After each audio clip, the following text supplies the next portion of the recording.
निर्गमन अध्याय 38। निर्गमन अध्याय 38। फिर उसने बबूल की लकड़ी की होमवेदी भी बनाई। उसकी लंबाई 5 हाथ और चौड़ाई 5 हाथ की थी। इस प्रकार से वह चौकोर बनी और ऊंचाई 3 हाथ की थी। और उसने उसके चारों कोनों पर उसके 4 सिंग बनाए। वे उसके साथ बिना जोड़ के बने। और उसने उसको पीतल से मढ़ा। और उसने वेदी का सारा सामान अर्थात उसकी हांडियों, फावड़ियों, कटोरों, कांटों और करछों को बनाया। उसका सारा सामान उसने पीतल का बनाया। और वेदी के लिए उसके चारों ओर की कंगनी के तले उसने पीतल की जाली की एक झंझरी बनाई। वह नीचे से वेदी की ऊंचाई के मध्य तक पहुंची। और उसने पीतल की झंझरी के चारों कोनों के लिए 4 कड़े ढाले जो डंडों के खानों का काम दे। फिर उसने डंडों को बबूल की लकड़ी का बनाया और पीतल से मढ़ा। तब उसने डंडों को वेदी की अलंगों के कड़ों में वेदी के उठाने के लिए डाल दिया। वेदी को उसने तख्तों से खोखली बनाया। और उसने हौदी और उसका पाया दोनों पीतल के बनाए। यह मिलाप वाले तंबू के द्वार पर सेवा करने वाली महिलाओं के दर्पणों के लिए पीतल के बनाए गए। फिर उसने आंगन बनाया और दक्षिण अलंग के लिए आंगन के पर्दे बटी हुई सूक्ष्म सनी के कपड़े के थे और सब मिलाकर 100 हाथ लंबे थे। उनके लिए 20 खंबे और इनकी पीतल की 20 कुर्सियां बनी। और खंभों की घुंडियां और जोड़ने की छड़े चांदी की बनी। और उत्तर अलंग के लिए भी 100 हाथ लंबे पर्दे बने। और उनके लिए 20 खंबे और इतनी पीतल की 20 ही कुर्सियां बनी। और खंभों की घुंडियां और जोड़ने की छड़े चांदी की बनी। और पश्चिम अलंग के लिए सब पर्दे मिलाकर 50 हाथ के थे। उनके लिए 10 खंबे और 10 ही उनकी कुर्सियां थी। और खंभों की घुंडियों और जोड़ने की छड़े चांदी की थी। और पूरब अलंग में भी वह 50 हाथ के थे। आंगन के द्वार के एक ओर के लिए 15 हाथ के पर्दे और उनके लिए 3 खंबे और 3 कुर्सियां थी। और आंगन के द्वार की दूसरी ओर भी वैसा ही बना था। और आंगन के दरवाजे के इधर और उधर 15-15 हाथ के पर्दे बने थे। और उनके लिए 3-3 खंबे और 3 ही 3 इनकी कुर्सियां भी थी। आंगन की चारों ओर सब पर्दे सूक्ष्म बटी हुई सनी के कपड़े के बने हुए थे। और खंभों की कुर्सियां पीतल की और घुंडियां और छड़े चांदी की बनी। और उनके सिरे चांदी से मढ़े गए। और आंगन के सब खंबे चांदी के छड़ों से जोड़े गए थे। आंगन के द्वार के पर्दे पर वेल बूटे का काम किया हुआ था। और वह नीले, बैंगनी और लाल रंग के कपड़ों का और सूक्ष्म बटी हुई सनी के कपड़े के बने थे। और उसकी लंबाई 20 हाथ की थी।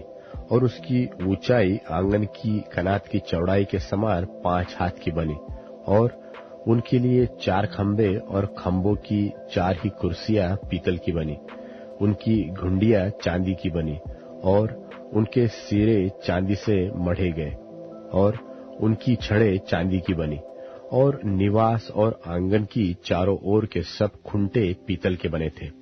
साक्षी पत्र के निवास का सामान जो लेवियों की सेवकाई के लिए बना और जिसकी गिनती हारून याजक के पुत्र इतामार के द्वारा मूसा के कहने से हुई थी, उसका वर्णन यह है। जिस जिस वस्तु के बनाने की आज्ञा यहोवा ने मूसा को दी थी, उसको यहूदा के गोत्र वाले बसलेल ने, जो हूर का पोता और ऊरी का पुत्र था, बना दिया। और उसके संग दान के गोत्र वाले अहीसामाक का पुत्र ओहोलीआब था, जो खोदने और काटने वाला और नीले, बैंगनी और लाल रंग के और सूक्ष्म सनी के कपड़े में कारचोब करने वाला निपुण कारीगर था।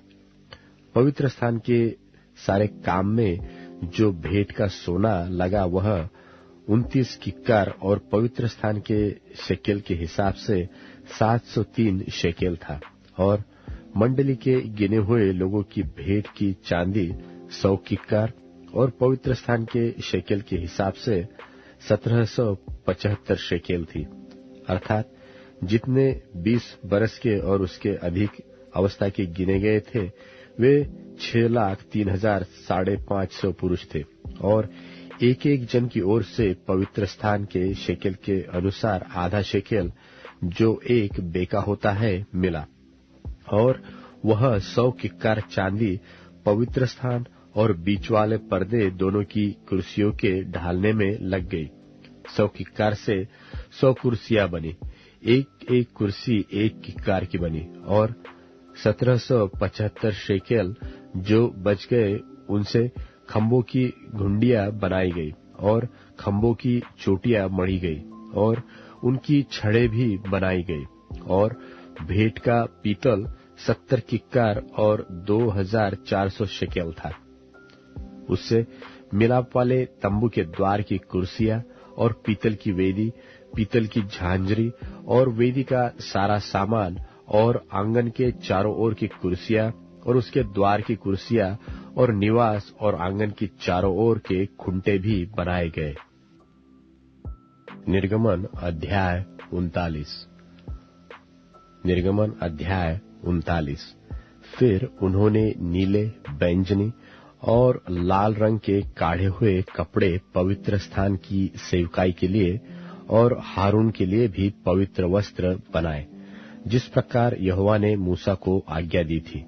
और उसने एपोद को सोने और नीले, बैंजनी और लाल रंग के कपड़े का और सूक्ष्म बटी हुई सनी के कपड़े का बनाया। और उन्होंने सोना पीट पीट कर उसके पत्थर बनाए। फिर पत्थरों को काट काट कर तार बनाए और तारों को नीले, बैंजनी और लाल रंग के कपड़े में और सूक्ष्म सनी के कपड़े में कटाई की बनावट से मिला दिया।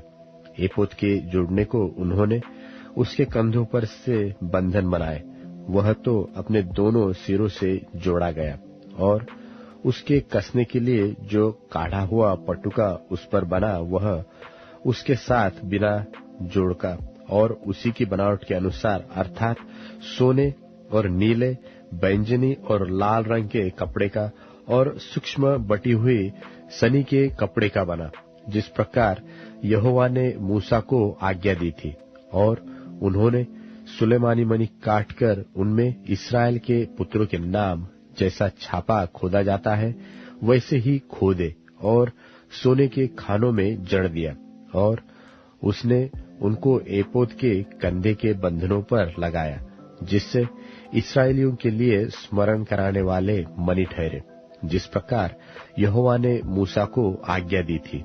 और उसने चपरास को एपोद की लाई सोने की और नीले, बैंजनी और लाल रंग के कपड़े की और सूक्ष्म बटी हुई सनी के कपड़े में बेलबूटे का काम किया हुआ बनाया।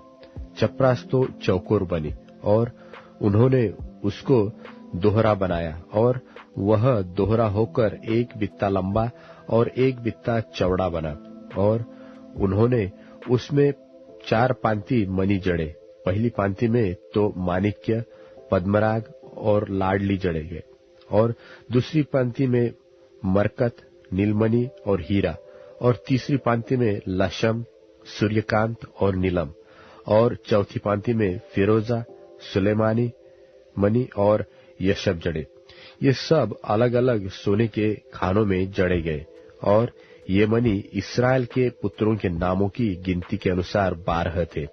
12 गोत्रों में से एक एक का नाम जैसा छापा खोदा जाता है वैसा ही खोदा गया।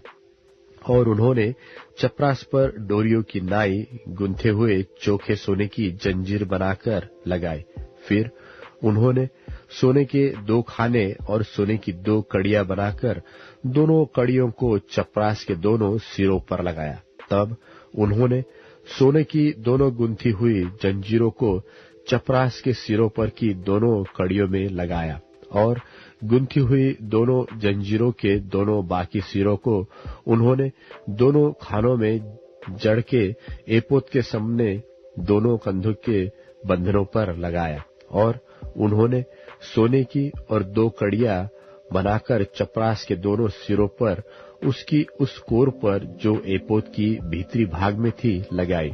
और उन्होंने सोने की 2 और कड़ियां भी बनाकर एपोद के दोनों कंधों के बंधनों पर नीचे से उसके सामने और जोड़ के पास एपोद के काढ़े हुए पटुके के ऊपर लगाई।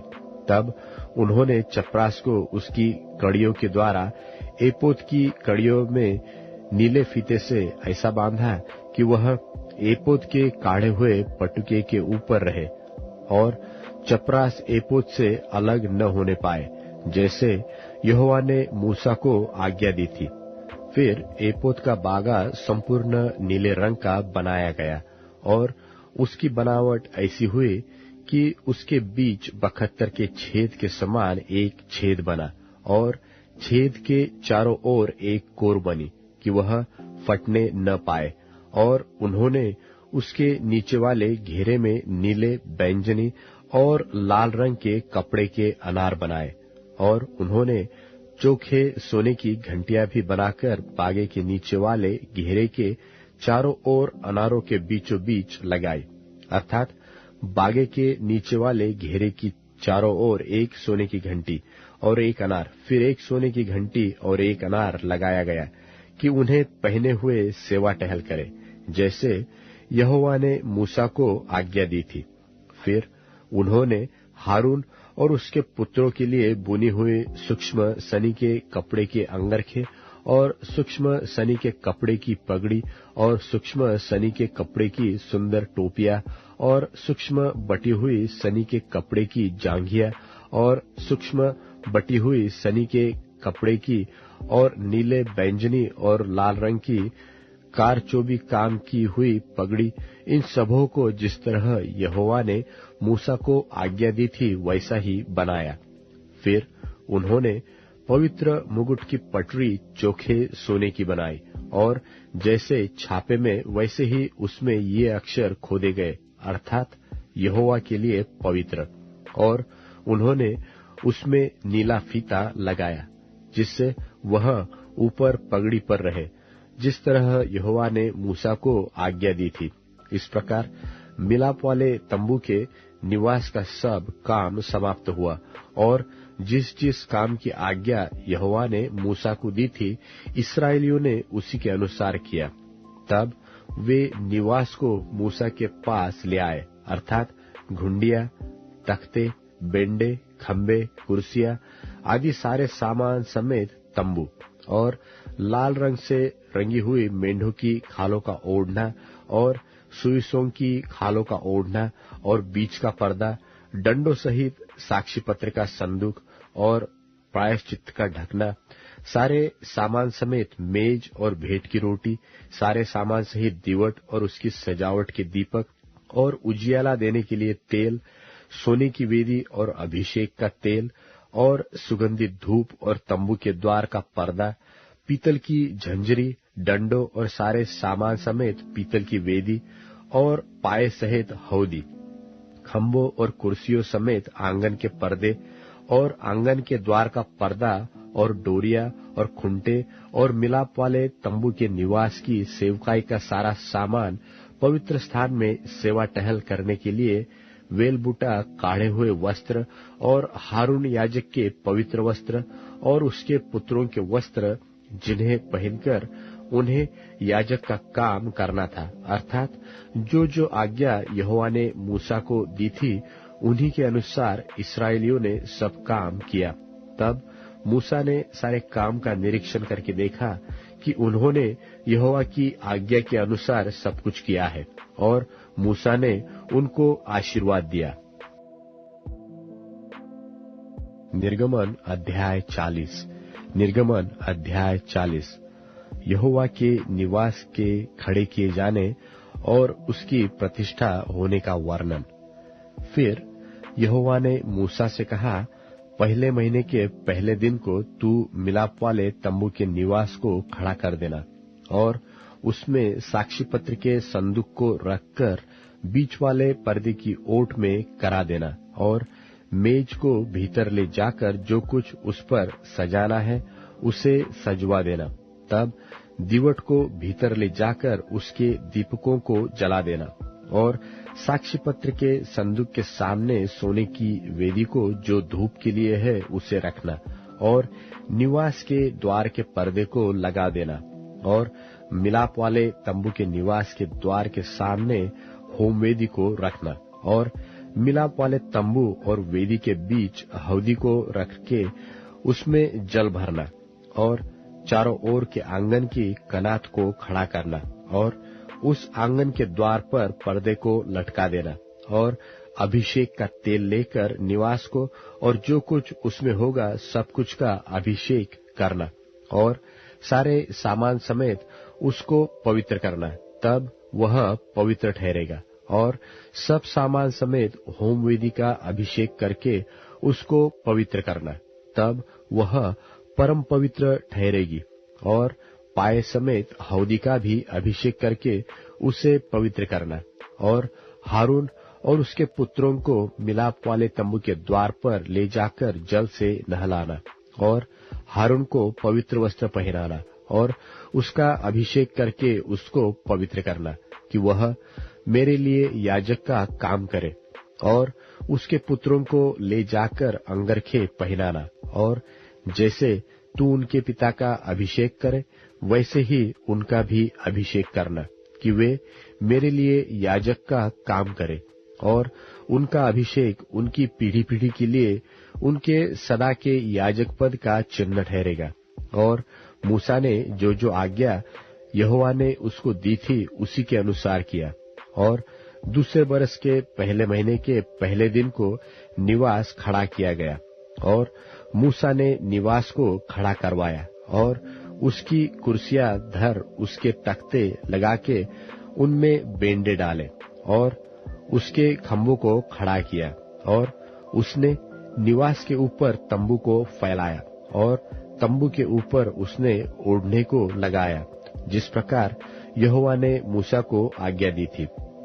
और उसने साक्षी पत्र को लेकर संदूक में रखा और संदूक में डंडों को लगा के उसके ऊपर प्रायश्चित्त के ढकने को धर दिया और उसने संदूक को निवास में पहुंचाया और बीच वाले पर्दे को लटकवा के साक्षी पत्र के संदूक को उसके अंदर किया जिस प्रकार यहोवा ने मूसा को आज्ञा दी थी। और उसने मिलाप वाले तंबू में निवास की उत्तम अलंग पर बीच के पर्दे से बाहर मेज को लगवाया और उस पर उसने यहोवा के सन्मुख रोटी सजाकर रखी जिस प्रकार यहोवा ने मूसा को आज्ञा दी थी। और उसने मिलाप वाले तंबू में मेज के सामने निवास की दक्षिण अलंग पर दीवट को रखा और उसने दीपकों को यहोवा के सन्मुख जला दिया जिस प्रकार यहोवा ने मूसा को आज्ञा दी थी। और उसने मिलाप वाले तंबू में बीच के पर्दे के सामने सोने की वेदी को रखा और उसने उस पर सुगंधित धूप जलाया जिस प्रकार यहोवा ने मूसा को आज्ञा दी थी। और उसने निवास के द्वार पर पर्दे को लगाया और मिलाप वाले तंबू के निवास के द्वार पर होम वेदी को रखकर उस पर होम बलि और अन्न बलि को चढ़ाया जिस प्रकार यहोवा ने मूसा को आज्ञा दी थी। और उसने मिलाप वाले तंबू और वेदी के बीच हवदी को रखकर उसमें धोने के लिए जल डाला और मूसा और हारून और उसके पुत्रों ने उसमें अपने अपने हाथ पांव धोए। और जब जब वे मिलाप वाले तंबू में व वेदी के पास जाते थे तब तब वे हाथ पांव धोते थे जिस प्रकार यहोवा ने मूसा को आज्ञा दी थी। और उसने निवास की चारों ओर की वेदी के आसपास आंगन की कनात को खड़ा करवाया और आंगन के द्वार के पर्दे को लटका दिया।